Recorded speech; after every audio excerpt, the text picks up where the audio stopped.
So welcome everyone to our regular weekly call. Hope you're enjoying the start to the week. Last week of September already, so we're racing through the year.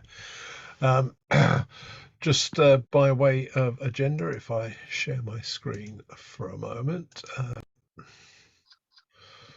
which I should now have done. In a moment, we're going to talk about the impact of encrypted DNS on internet filtering, which Nguyen is going to take us through. And for those of you that were at IETF 114, this is a reprise of a presentation from there, but I think updated with new data.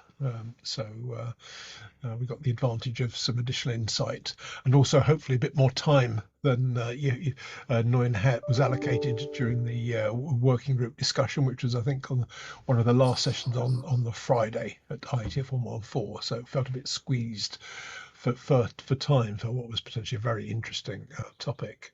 So we'll cover that. Signpost a few recent developments and forthcoming events and future topics, and then, as already mentioned, we'll pick up anything that anyone wishes to under AOB, including a forthcoming discussion on encrypted client hello, but potentially other things as well if you have them. So anyway, that's pretty much everything from me. So I'm going to hand over to Nguyen to take us through his discussion on encrypted client hello. On the impact of encrypted DNS on internet filtering, even, which would be probably more on topic than just talking about ECH. As I say, this was reprieved from a presentation that was given at 114 in Philadelphia a couple of months back, but with some additional new data. So, Nguyen, over to you. Sort of take us through your presentation. And if I'll mute. I think we've got a few mics coming in, so I'll mute those just to make sure that you're able to sort of talk through. If everyone's got any questions as we go on, if you put them in the chat or raise your virtual hand as we go on. Otherwise, we'll have plenty of time for discussion at the end of the presentation. But Nguyen, over to you. Thank you so much, and hi everybody. Just to be correct, you was right to talk about like encrypted client hello too. Actually, the paper, the work also looked into encrypted SNI back then. So it wasn't just about their encrypted DNS. And so yeah, thanks Andrew again for inviting me. And so my name is Nguyen Phong. I'm a postdoc researcher at the University of Chicago, and today I will be presenting our work on measuring the accessibility of domain name encryptions. When I say domain name encryption, which is it include DNS over HTTPS, DNS over TOS, and encrypted client hello, what is previously called encrypted SNI, and their impact on internet censorship. And so, regardless of the expansions of encrypted traffic, like especially HTTPS traffic, plain text domain name are the last piece of unencrypted information that is still largely visible on today's internet. So where is domain name information exposed? I believe for most of you here, you already know what. So in this slide, show you like the common places where domain name information can be monitored by any network observers, like for example, your ISP, your network administrator. And so there are so these are packets when I visit example.com. And the first place where domain name information example.com is exposed through the DNS query and the response. And after getting back the IP address at example.com, the browser will now initiate its connection to port 443 and start the TOS handshake protocol. And this is the second place where the domain name example.com is exposed. This is because until now, the TOS handshake takes place before the actual encryption happened, and therefore exposing the domain name information in one of the TOS extensions called server name indications.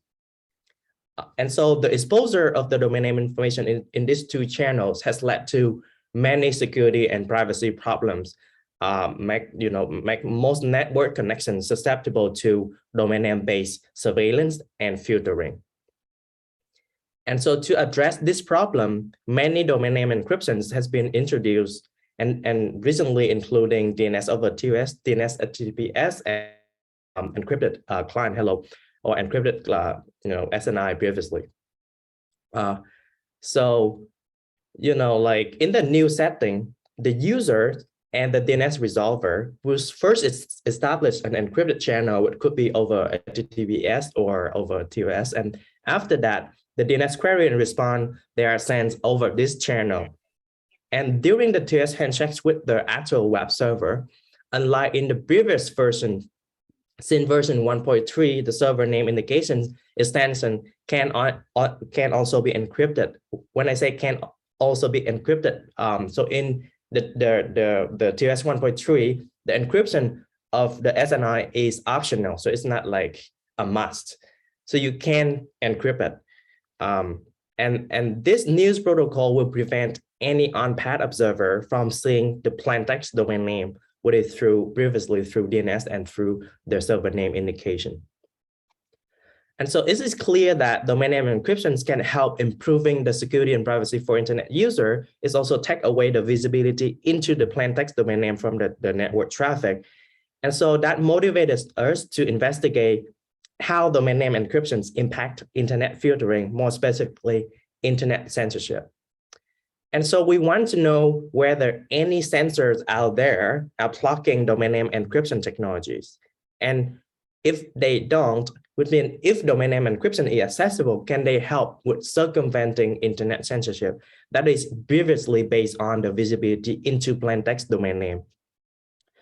And so to measure the accessibility of domain name encryptions, we build this system we call DNI based on a network of distributed VPN vantage points recruited by the VPN's Gate project, which is based in Japan, but they recruit a lot of people to run VPN endpoints around the world. And so this gives us the capability to conduct measurement from 85 countries around the world. So we first take domain names measure and detect it to be censored by other censorship measurement platform as input. We have Uni, we have Censor Planet, we have IC Lab, they measure internet censorship.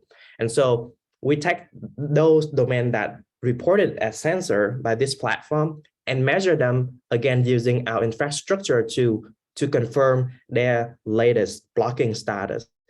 And the second input into this measurement system is 71 DOT and DOH resolver that we use this system to measure if this resolver are accessible from our vantage point or not. And finally, we analyze the PCAP to see whether and how access to this domain name encryption protocols is blocked. And so from the measurement conducted by our system, we could confirm that censorship based on plaintext domain name information it is still widespread because DNS tampering has been detected in many countries. And this slide shows you the top 5 countries that we found a lot of domains to be censored just based on the DNS queries.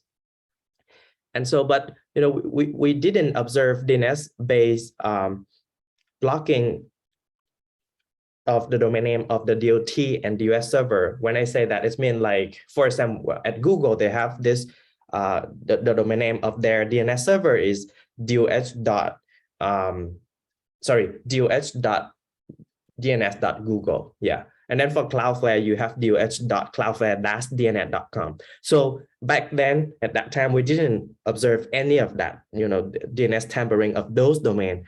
Only in China, we found one single domain of the US server to be censored through DNS tampering, which belonged to the Hurricane Electric. And one single ISP in Thailand, they blocked one Cloudflare server based on the domain name, based on DNS query. But then for more recent development of the DOS blocking in Iran, which I will visit later in this talk.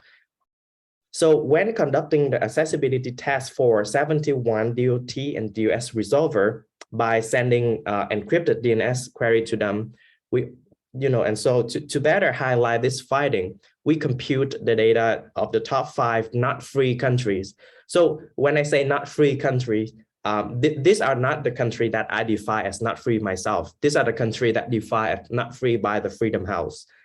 And so these are the country would have the largest number of failed resolution, namely China, Russia, Iran, Saudi Arabia, and Venezuela. And so it is visible on the plot that the number of successful resolution for these 5 countries has decreased significantly since March 2021. And this decrease is actually driven by the blocking effort of China. And so I will show you how China actually go and block like encrypted DNS. So this slide show you the packet that I capture when I try to use DOT in China. And because DNS over TOS is operated on a standardized port, which is port 853, this port is not used by many other popular applications. And so blocking the IP and port 853 pairs is trivial and sufficient enough to hinder the use of DNS over TOS. And this is how China blocked DNS over HTTPS.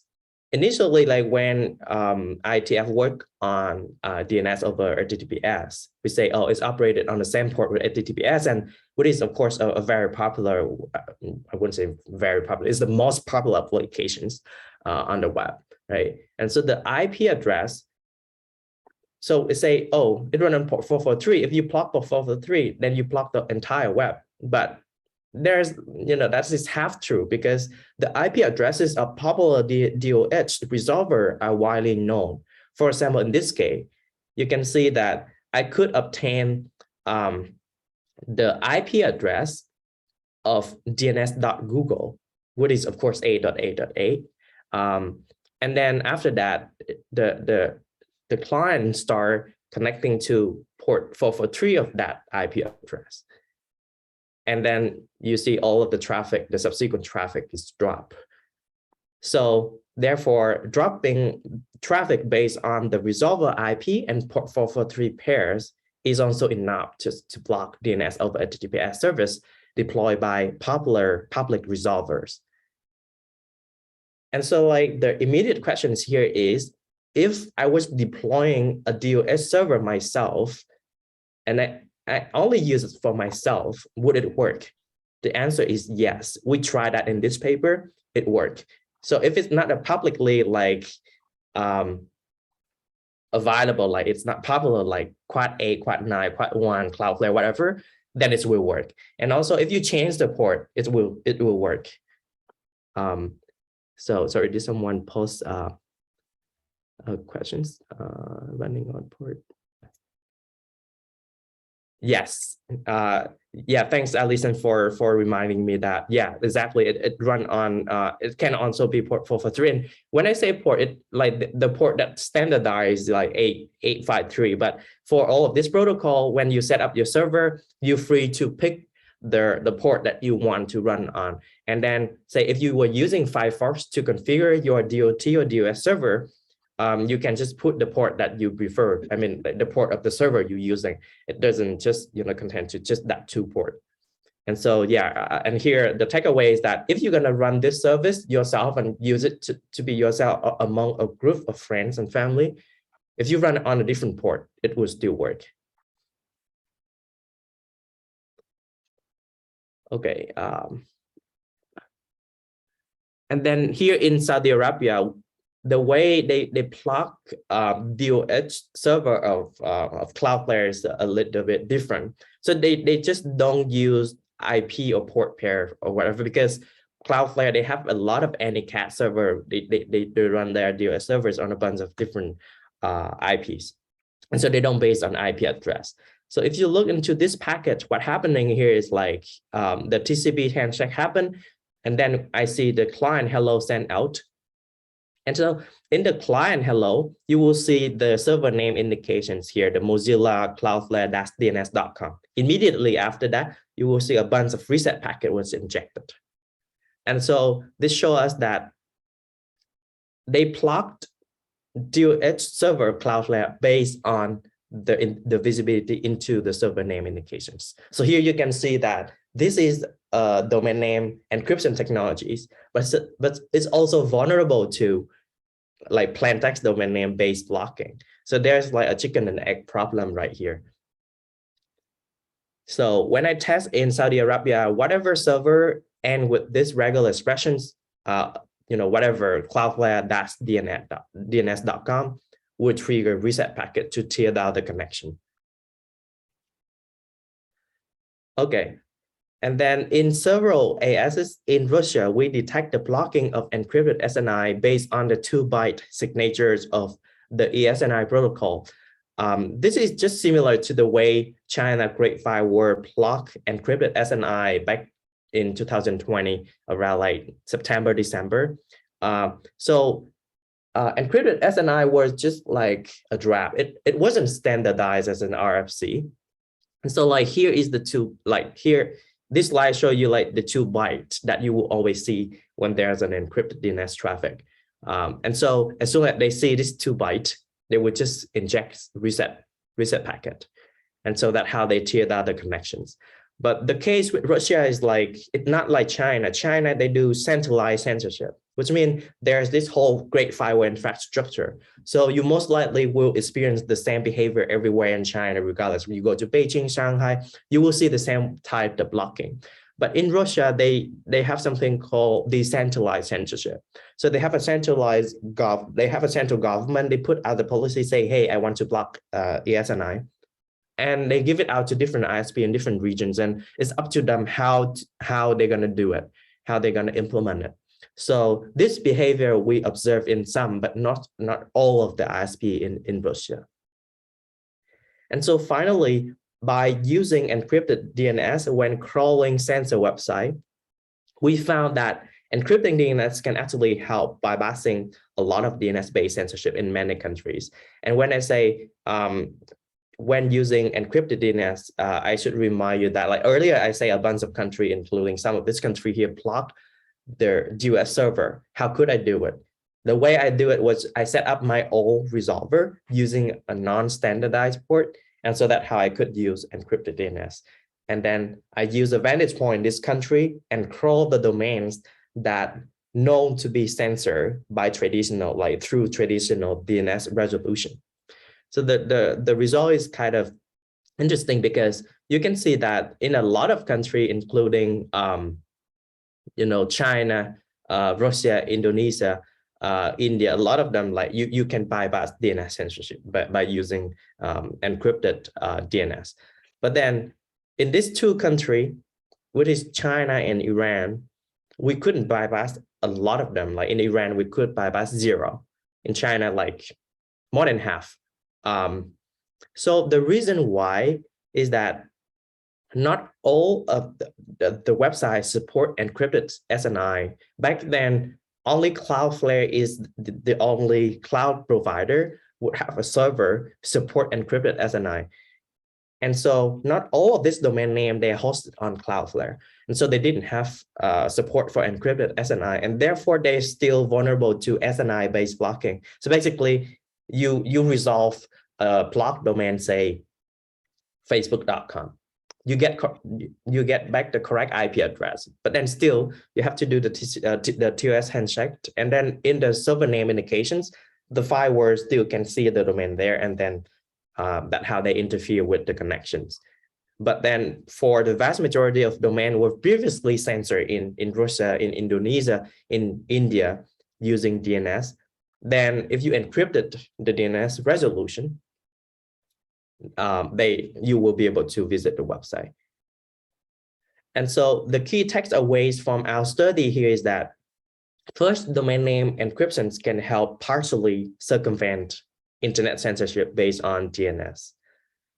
However, notorious censors, like the case that I showed in this talk, like China, Russia, Iran, have already taken a step ahead to hinder the deployment of domain name encryptions by blocking DOH servers, as well as encrypted SNI connections.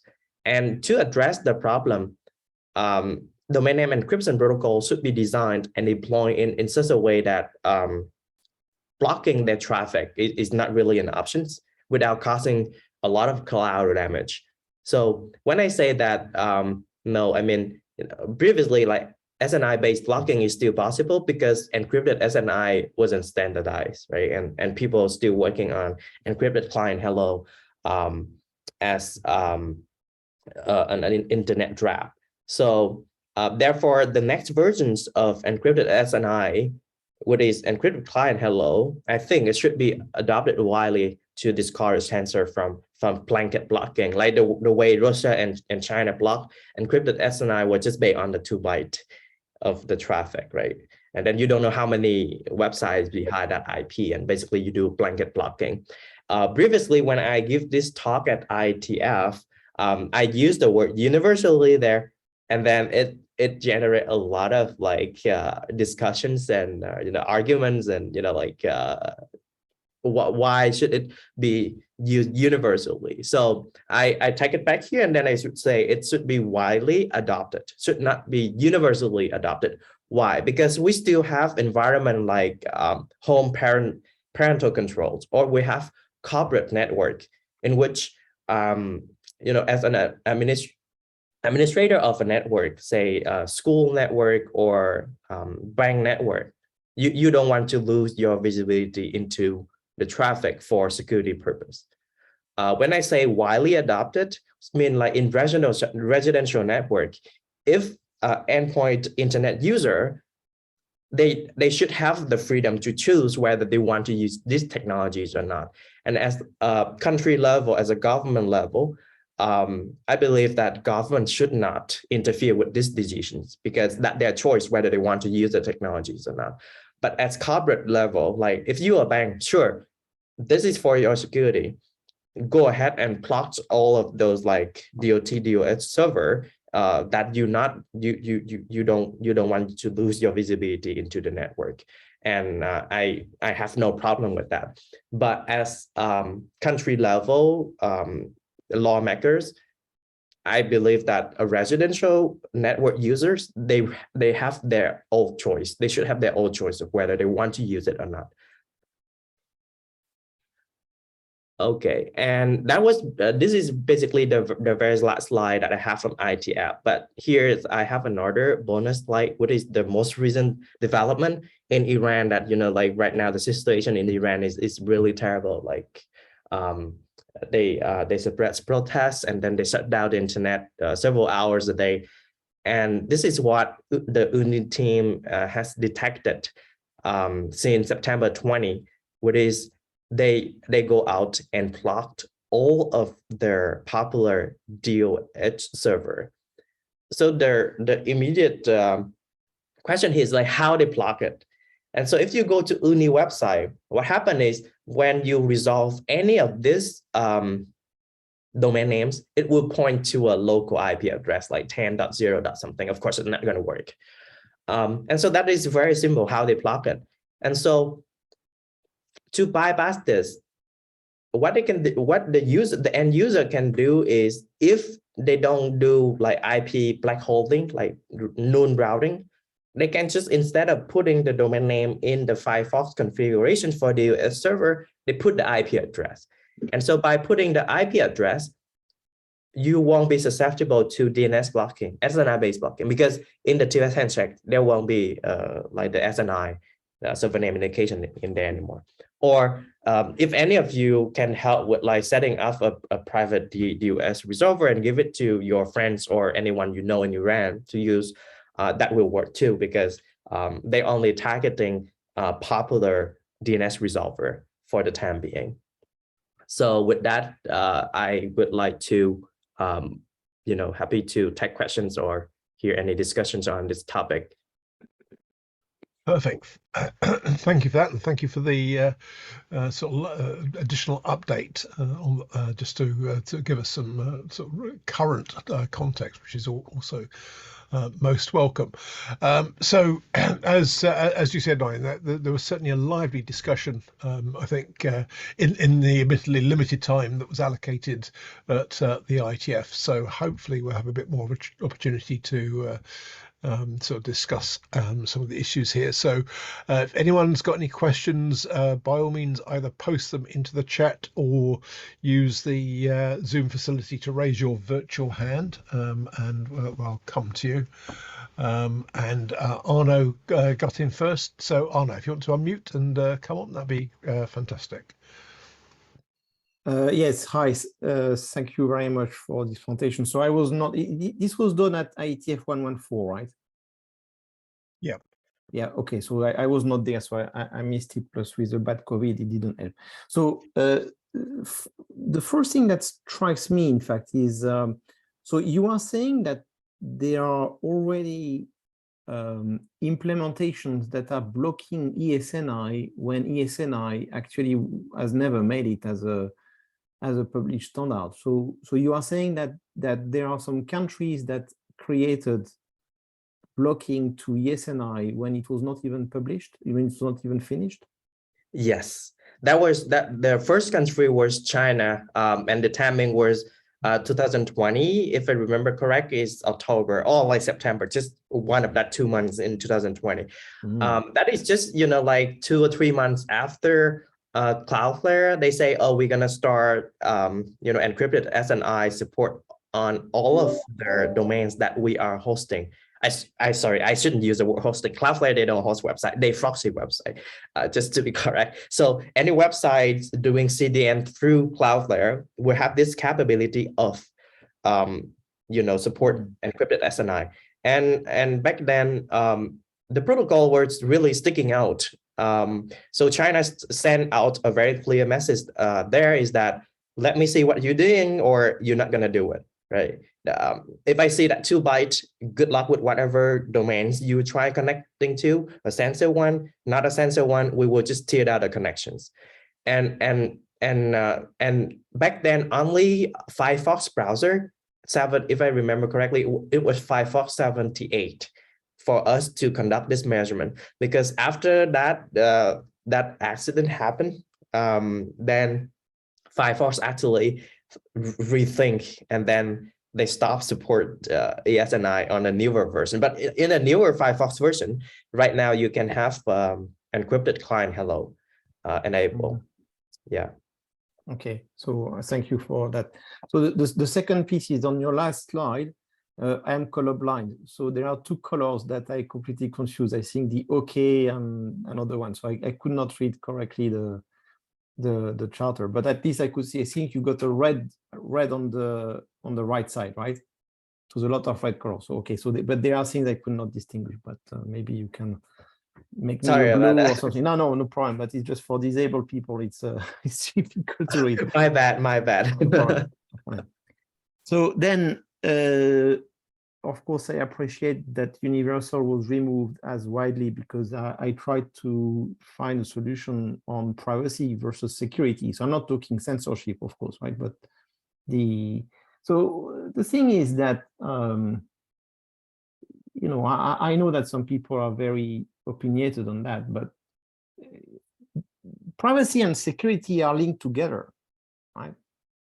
Privacy hates security on one side and privacy needs security on the other side. But the point is you cannot prove security. That's the issue. So, there is no reason why we could not have security and privacy. It's just because some people are very opinionated or dogmatic about that because they really do not want to hear the word filtering, because for them filtering means something and for others it means something else. But in theory, there would be a concept called respectful inspection, where you change the protocol to include the filtering. So you force the guys who are doing filtering to be part of the protocol, so you control them. Right? I see. So I think, because I'm not the one who involved directly in the development of encrypted client hello. But my opinion, there is still be, when you talk about respectful inspections, what is the scale of this is happening, right? Like at the country level, at the school level, at the home level, or at the corporations, like corporate network level? Because even in the paper, if you scroll down in the PDF, the final slide of the paper, we actually did see that happening at the corporate level. We see there's a lot of corporate network in Singapore, even in the US. We found that one of their corporate, here's Oracle, they plug straight, like they log right out those like DOS servers so that they can see what is happening in their network. And to me, that is not bad. Like that is not censorship. That is their corporate policies, right? So they have the right to do that. But if you are talking about respectfully inspections at the country level, then I wouldn't do that, right? Because that basically like your own privacy. And if you are like, we don't want someone to have the entire like our daily profile of what I gone on internet, like especially some people belong to the at-risk community, like LGBTQ in some country, right? Like visit to one of those websites already put you on a watch list.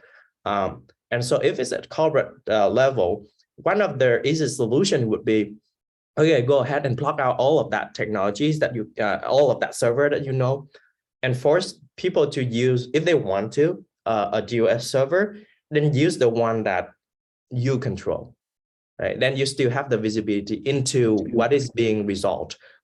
Because even the encrypted client, hello, needs encrypted DNS to work. So everything's still visible if you run the resolver yourself. Because by default, if the Firefox browser cannot do a resolutions over an encrypted channel, then encrypted SNI won't work.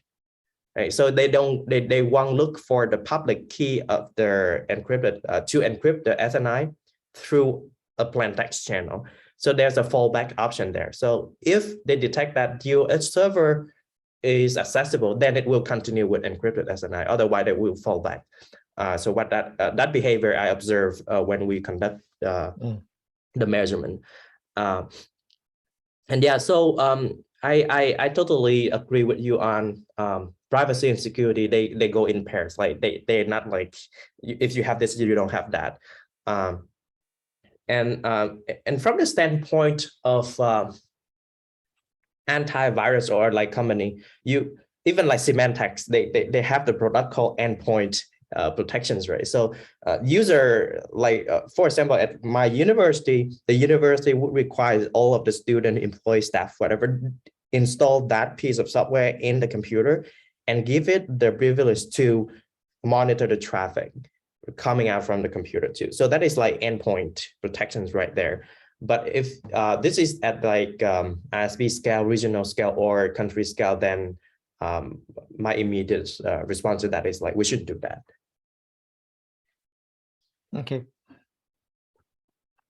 I'm former Symantec, by the way, former office of the CTO of Symantec. So. Oh, I see. Sorry, I didn't know that. No, it's okay. It's okay. Nothing wrong. Okay, thanks, Arno. Some good questions there. I see Brett suggested adding a discovery protocol to scan for the right address in the chat, and Kurt, I think, suggested rapidly changing the host IP addresses would be a way of sort of circumventing sort of country level censorship. I guess there are pros and cons in that yeah, as well. But that suggestion will immediately solve the DNS tampering problem. But there's still another bigger problem right there, is like, as I showed in the first slide of my talk, right? Like DNS is not the only channel where you do censorship.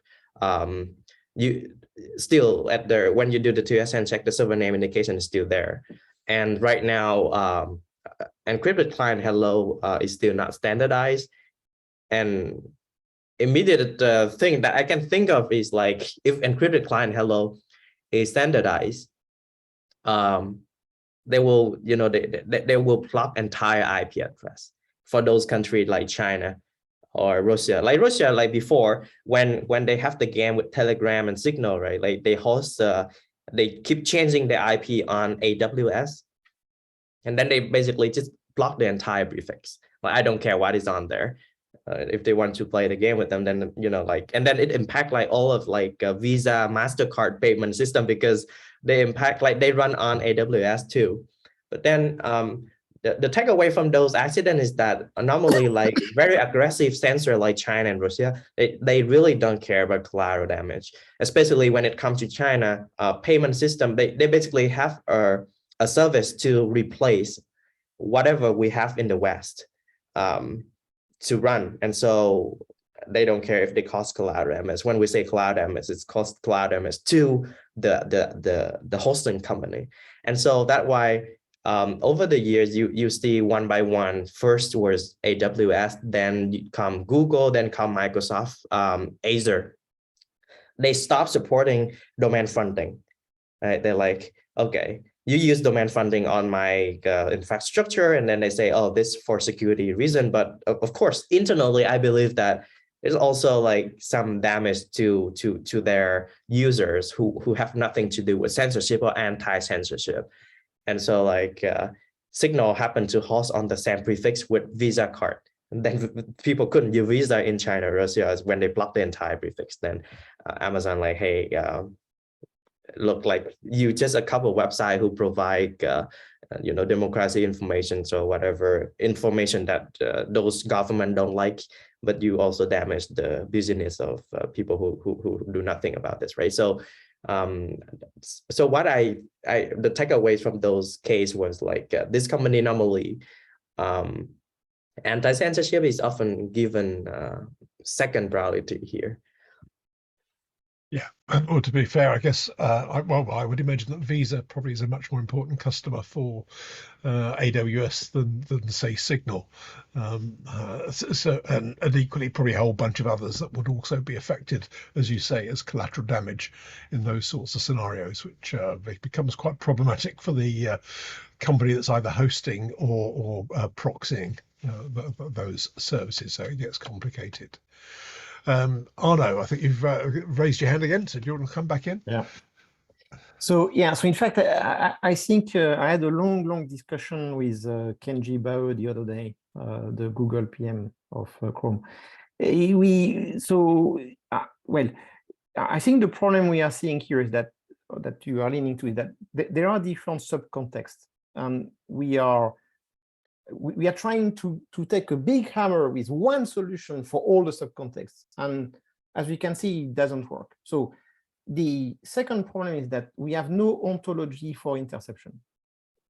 So if I would put lines like lawful intercept, censorship, mass surveillance, but as well business inspection for data loss prevention, or parental control, or all of these, so active interception, passive interception, read-only interception, read-write interception. If you would put all of these terms together and you make a Venn diagram just on playing logics on, can you have an interception that is visible and active? Can you have an interception that is visible and lawful? Can you have, when you start to put all of that, it makes you some interesting Venn diagram. But what is for sure is that you've got some interceptions that want to be visible. Parental control does not want to hide. Data loss prevention does not want to hide. Anti-malware, antivirus does not want to hide. Others may want to hide, for example, censorship and so on, or even not. You don't know, maybe they don't want to hide. But if we would take it from a perspective of what are we talking when we speak about interception, we could perhaps do the reverse and understand what type of technologies would fit certain areas versus others. Because I don't think that some people at the IETF can dream they would be over the laws of some countries, but I don't think they will succeed. So you can't have a technology answer to something that is not a technology problem.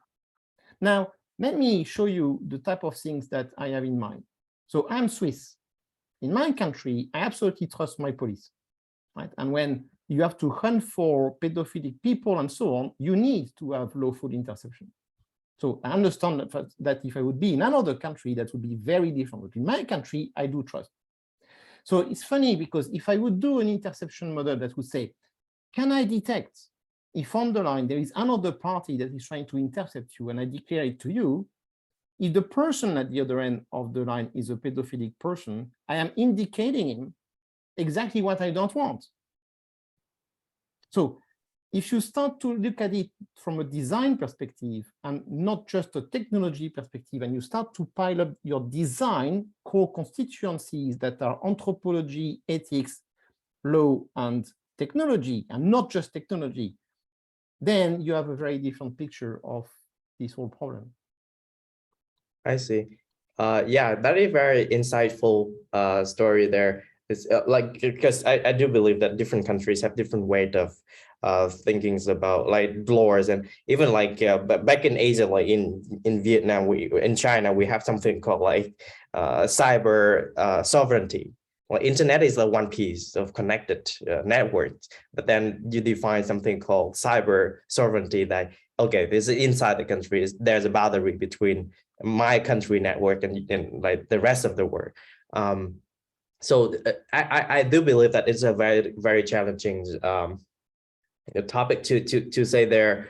But like, okay, so let me ask you a question, like as someone who work on product that protect corporate network, for example, like you work on antivirus and security product. What was the difficulties or like the challenging things to say for your company's product to protect a network when there's like DOT or DOS or encrypted SNI were being used there? Well, it's a good question, but the first problem is that each time the IETF is trying to encrypt, each time we have to hack that protocol. That's 30 years of an arms race with the IETF. And the more they push us back, the more we have to invent things, and we succeed, but not that we like it. It's not because we succeed that we like it. So we are never able to reconnect and heal ourselves with the quote unquote privacy zealots against what they believe we are, the security zealots. So this war should stop, should arrive to an end at some point. Otherwise, you know, ESNI or ECH, I promise you, one day somebody will actually be able to proxy it.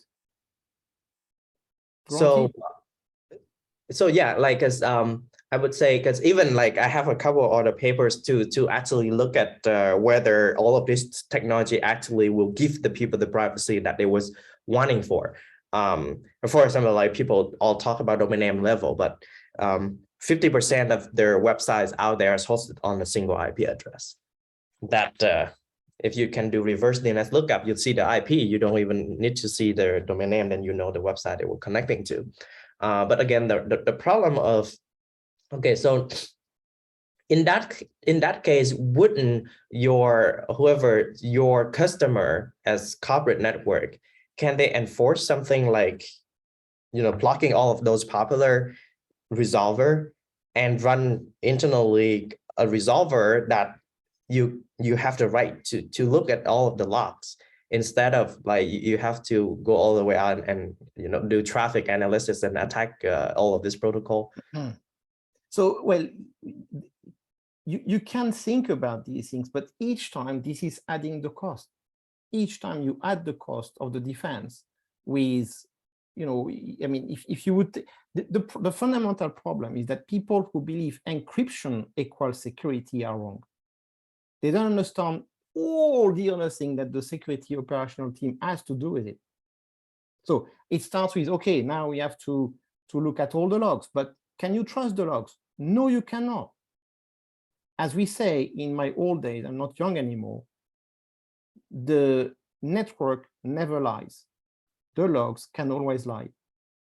So how can you ensure what you are dealing as logs is correct or not? If somebody has hacked you and knows exactly how it works, he will attack the logs. That's the first thing that the good hacker will do. Attack the logs to make sure I remove my traces. So again, you cannot prove security. That's the problem. But encryption is not the answer to make you believe you are secure. To a certain degree, even worse, we are going to send the world a signal. Oh, let's imagine everything is encrypted. And everybody you say, oh, I'm safe. Guess what? You are not. So all of these people we are trying to defend, they will believe that they are being defended, and in fact not, and they will be found, and they will be imprisoned, jailed, tortured, or killed. We are going to give them this impression that they are fully safe. So is your message is to tell the ETF stop developing encrypted client hello? No, that's not. What I'm saying is that we need to have a harder look at that. What I would very much prefer is that for areas that are under control, on subcontexts that are under control, we could find yes. And to me, I think, like you can meet them halfway somewhere is the way I said. And just like the last slide I showed, with after the discussion I have at IETF, that why I crossed out the word universally, and you can meet them halfway there, which is internal. Like even a lot of countries like I say Canada, they have their own resolver now that support DOH. And then if people believe that their threat model is someone who's sitting in a Starbucks network, but not the Canadian government, go ahead and use that US server. And then the country level observers still be able to see what they're doing if they trust the country, right? So it's really depend on where the end user put their trust in. And it's all about the end user. And of course, I'm talking about people who are like conscious enough to know all of this. I know like my grandma in their 60s wouldn't know any of this. No, right? That's the issue. And so again, all of these technologies shouldn't be, first of all, enabled by default. It should be, some awareness out there. People with awareness would choose to do this.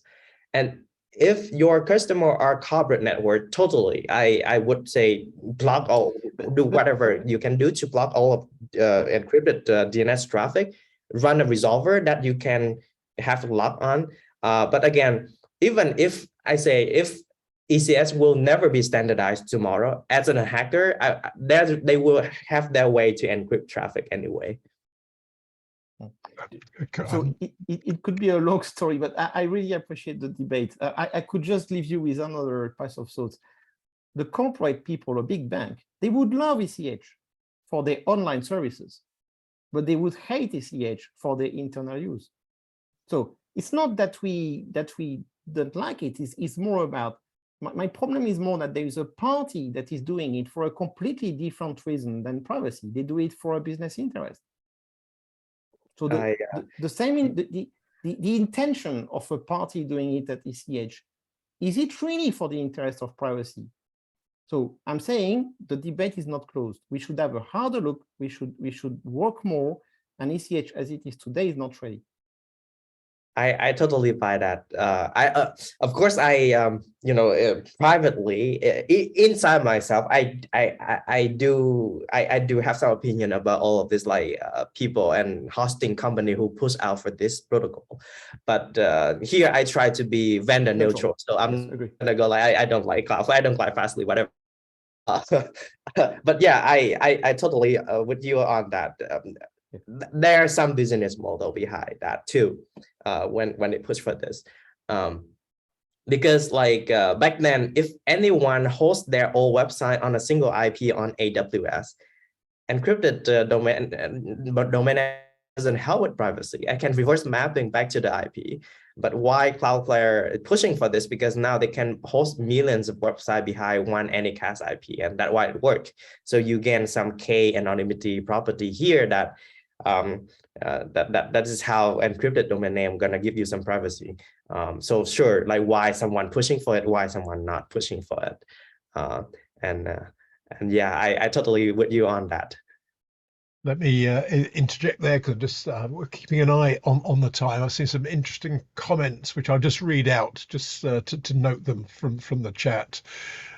So John has I think rightly commented that if we're looking at blocking of known resolvers, so known encrypted resolvers, the challenge will be that there'll always be some that aren't high profile enough to be known, and therefore won't be on a blocked list.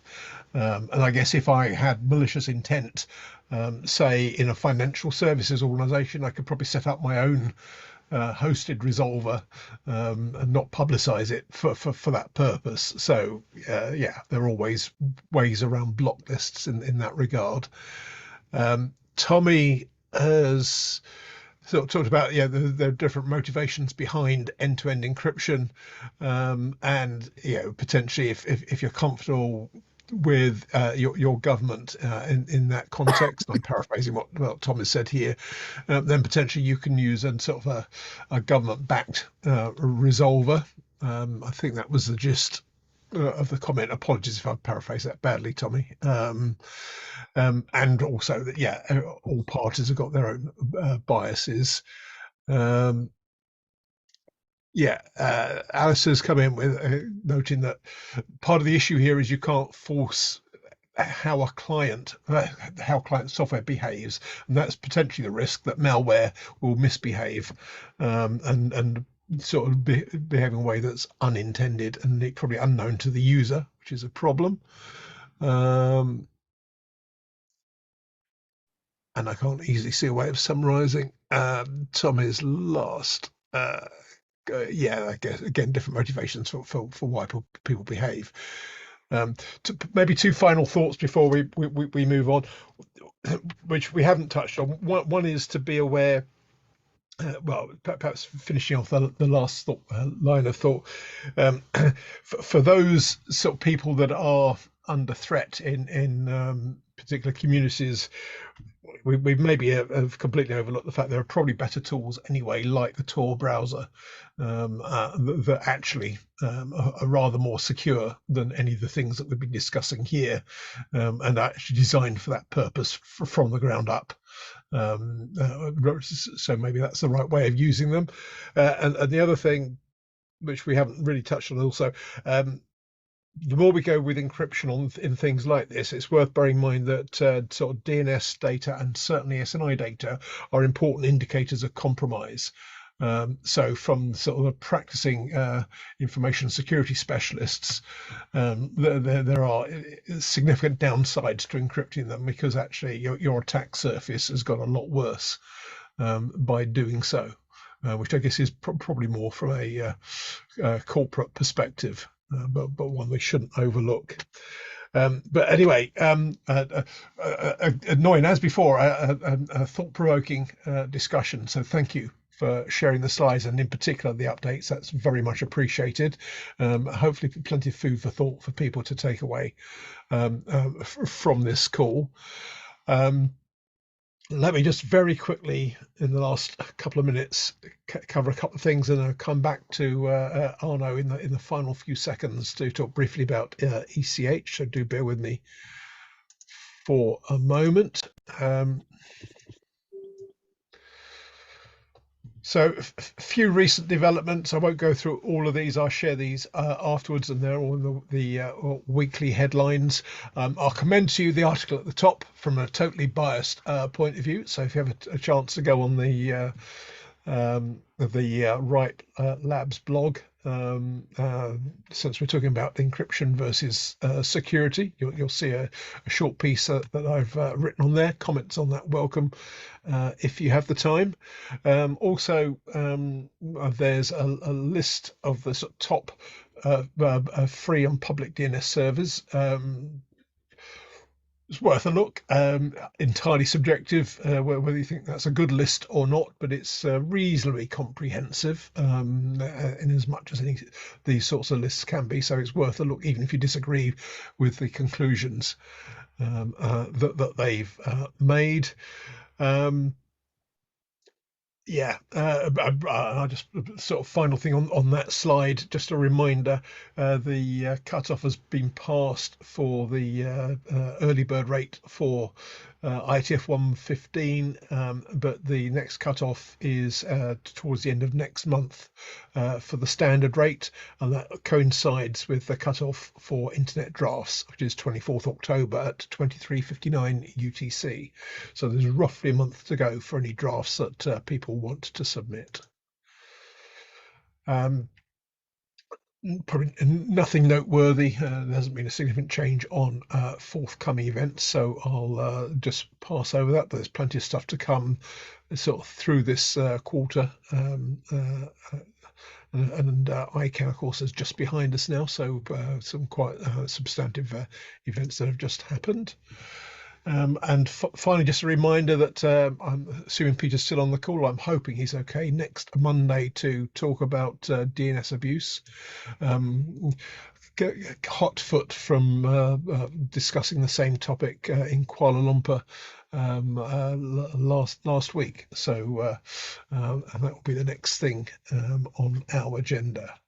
But with that in mind, let's go on to AOB in the remaining sort of 30 seconds or so. If you want to come back in, Arno, and I'll stop sharing my slides. You wanted to talk? Yes, so sorry, yes, I was answering Tommy. Yes, so the where I was, so I have a preparation call for IETF 115 on our line of thinking, which is enterprise side. So if some of you want to join, please contact me, and I put you in the invite. Put my my mail address at work in the chat. Okay, so on Thursday, when is it? At 6 p.m. Central Time, from 6 to 7, I have a brainstorm IETF 115. So very clearly, guys, if you hate what corporate people are trying to do on proxies and so on, do not join that call. If on the contrary you're open-minded and want to have a discussion about what we are trying to do, you are welcome. So contact me and I will put you in the list. Perfect. Thank you, Arno. And with that, so by the way, one item will be how we merge our draft with your draft, Andrew. So indeed, yeah. Brilliant. Well, thank you for that, and thank you, Nguyen, for your presentation. Very much appreciated you took the time to do that with a relatively early start in Chicago to do so. So thank you for that. I hope that was of interest to everyone. Have a fantastic week. It's only Monday after all, and we'll catch up the same time next week. So enjoy your week, everyone. Thanks. Thank you, everybody. Thank you. Bye. Cheers. Bye.